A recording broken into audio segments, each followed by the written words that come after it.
2025 වසර ගෙවිලා ගියා නේද? මකර ලග්න හිමියනි. ඔබට 2025 වසර සුබ වුණාද? අපි බලමු. එයින් ආපු අඩිතාලම ඔබට 2026 වසරේ කොයි ආකාරයෙන් සකස් කරලා දීලා ඉදිරියට යන්න මේ පලාපල ඔබට යහපතක් උදා කරලා දීලා තියෙනවද කියලා. 2026 වසර ඇත්තටම මකර ලග්න හිමියන්ට ලේසියෙන් දේවල් ලැබෙන්නේ නැහැ. ඒ මකර ලග්න හිමියන්ගේ ස්වභාවයක්. ඔවුන්ට මහන්සියෙන් තමයි දෙයක් ලබා ගන්නට පුළුවන්. මේ මහන්සිය කැපකිරීම මත ඔවුන්ට අනිවාර්යයෙන්ම දෙයක් ලැබෙනවා. ඒක තමයි මකර ලග්න හිමියන්ගේ ස්වභාවය. ඒ වගේම ඔබට අතපය රිදෙනකම් වැඩ කරන්න වේවි. දාටිය වගුරලා වැඩ කරන්නට වේවි. ඒ ඔබේ ස්වභාවය. ඔබේ ලග්නාධිපති සෙනසුරු. ඒ නිසාම තමයි අපි අර මුලින් කියපු කාරණය සිද්ධ වෙන්නේ. ලග්නාධිපති සෙනසුරු නිසා වැඩ අධික වීමත් සිද්ධ වෙනවා. ඒ වෙලාවට සමහරලාට ඔබට රැකියාව එපා වෙන්න පුළුවන්. තව එකක් තමයි පහුගිය අවුරුද්දේ තිබුණු ඒ රාෂ්ටකයේ අන්තිම ටික තමයි මේ ගෙවිමින් පවතින්නේ. ඒ නිසා හිතේ පොඩි පරගතියක් තිබෙන බව තමයි දෛවඥයෙන් පෙන්වලා දෙන්නේ. සෞඛ්‍ය තත්ත්වය ගත්තොත් ධනස් අමාරු වගේ දේවල් පිළිබඳව අවට ඕනේ. ඒ වගේම හන්දිපත් උදාව පිළිබඳව ඔබේ අවධානය යොමු කරන්න. දත්තුණු අමාරු ඇති වෙනවා නම් ඒ පිළිබඳවත් ඔබේ අවධානය යොමු කරන්න. සැලකිලිමත් වෙන්න. ඊළඟට ඔබේ කට්ට කන එකේ මහන්සි වෙන එකේ ප්‍රතිඵලයක් තිබෙන්නත් එපැයි. 2026 වසරේදී ඔබට ස්ථාවර දේපල හිමි වීමේ අවකාශයක් තිබෙනවා. ලැබෙන අවකාශයක් තිබෙනවා. ඒ වගේම ඔබේ මේ දුක් විඳින කාරණා අතර ඔබ නිවසක් හදන්නට පටන් ගත්තොත් මේ අවුරුද්දේ ඇත්තෙම එය අනිවාර්යයෙන්ම ඉෂ්ට කර ගැනීමට හැකි වෙනවා. ඒ වගේම ඉඩමක් කඩමක් ගන්න බලාපොරොත්තු වෙනවා නම් ඒට අත තැබුවොත් මේ අවුරුද්දේ එය ඉෂ්ට කරගන්න හැකියාව ලැබෙනවා. ඒ වගේම ව්‍යාපාර කරන අයට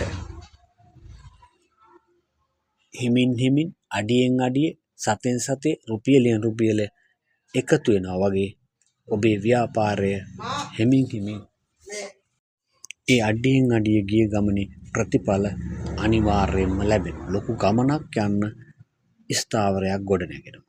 ඒ ස්ථාවරය පහළ වැටෙන්නේ නැහැ. දියුණු කරාම යන්නේ. සල්ලි පොඩ්ඩක් හිර වුණාට බැංකු පොතේ ගාණ නම් වැඩි වෙනවා. ඊළඟට ආදරය ගැන මකර ලග්න හිමියන්ට කොයි වගේ තත්ත්වයක්ද තිබෙන්නේ? විශේෂයෙන්ම මේ මකර ලග්න හිමියන්ගේ ස්වභාවයක් තමයි ආදරය වචන වලින් කියා ඉන්නේ. ඔව් වචන වලින් ආදරය ප්‍රකාශ කරන්න යන්නේ නැහැ. බොහෝ විට ආදරය ඉෂ්ට කරලා පෙන්නනවා. කරලා තමයි පෙන්වන්නේ ආදරය ගැන.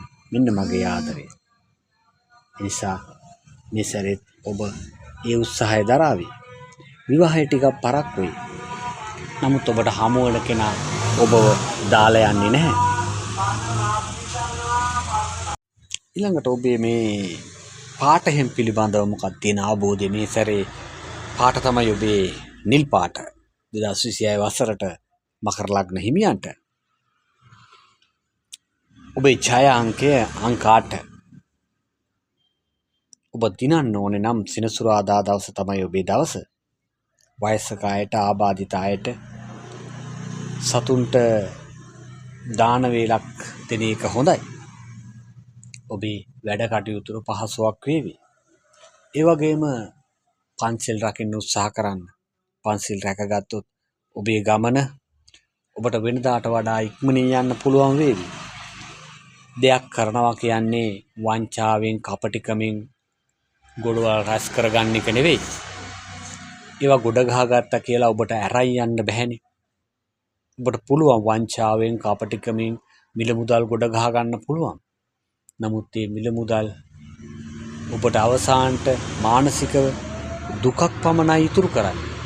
මක් නිසාද ඔබට මේ දේවල් දකිනකොට ඔබට අවංකව සතුටු වෙන්නට බැහැනේ.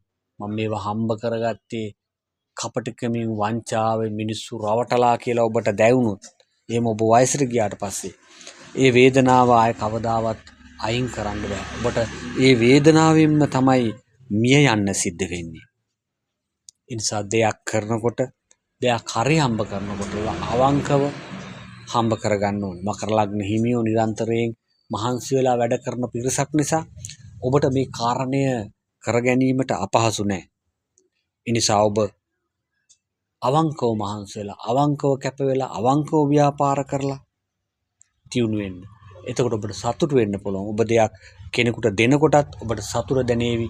මම මේවා දුක් මහන්සියෙන් හම්බ කරපු දේවල්. මේ නිසායි මම මේවා දෙන්නේ. මම මේවා නැවත මට ලැබීමේ බලාපොරොත්තුකින් නෙවෙයි මම මේවා දෙන්නේ. මේවා මං අත්හැරලා දාලා දෙනවා. මේක ජීවිතයේ ස්වභාවය. මේ ජීවිතයේ මේ ශරීරය මේවා මං කියලා අල්ලගත්තට මේ මගේ නෙවෙයි. මගේ ආත්මය නෙවෙයි. මෙතන තියෙන අනිත්‍ය දුක්ඛ අනාත්ම කියන තත්වයක් කියන දේ අවබෝධ කරගෙන ඔබ දෙන්න මකර ලග්න හිමියනි 2026 වසර ඔබට සුබ වෙනවා. නිවාඩු නැතිව වැඩ කරත් ඔබට ඒක ජය වෙනවා. ඒ නිසා සතුටින් සිටින්න කියලා ප්‍රාර්ථනා කරනවා.